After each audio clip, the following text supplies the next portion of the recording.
NATO secretary general Donald ট্রাম্পকে daddy হিসেবে উল্লেখ করেছিলেন। এ নিয়ে বেশ আলোচনার জন্ম হয়, তবে এ নিয়ে কথা বলেছেন ডোনাল্ড ট্রাম্প নিজেই। পশ্চিমা সামরিক জোট ন্যাটোর মহাসচিব মার্ক রুটে যুক্তরাষ্ট্রের প্রেসিডেন্ট ডোনাল্ড ট্রাম্পকে ড্যাডি হিসেবে উল্লেখ করেছিলেন।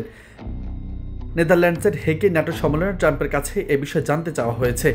জবাবে ট্রাম্প বলেছেন, তিনি আমাদের পছন্দ করেন, আমি মনে করি তিনি আমাকে পছন্দ করেন। মার্কিন এই প্রেসিডেন্ট বলেন, তিনি সস্নেহে এটি উল্লেখ করেছেন, ড্যাডি তুমি আমার ড্যাডি।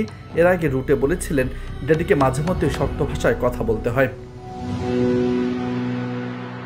ইসরায়েল ও ইরানের সমালোচনা করতে গিয়ে ট্রাম্প গালি দিয়ে যে কথা বলেছিলেন, শেষ প্রসঙ্গে রুটের এমন মন্তব্য করেছিলেন। সম্মেলনে বক্তব্য দেওয়ার আগে ন্যাটোর মহাসচিবের সঙ্গে ইরান ইসরায়েল সংঘাতের বিষয়ে আলোচনা করেন ডোনাল্ড ট্রাম্প।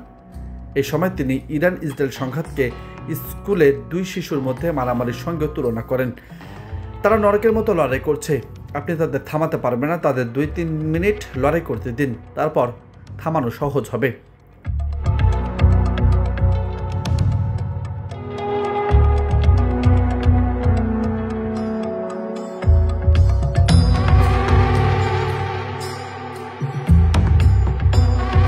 মার্কিন এই প্রেসিডেন্ট বলেন, মাঝে মধ্যে আপনাকে কঠোর ভাষা ব্যবহার করতে হয়, কিন্তু কিছু নির্দিষ্ট শব্দ বলতেই হয়।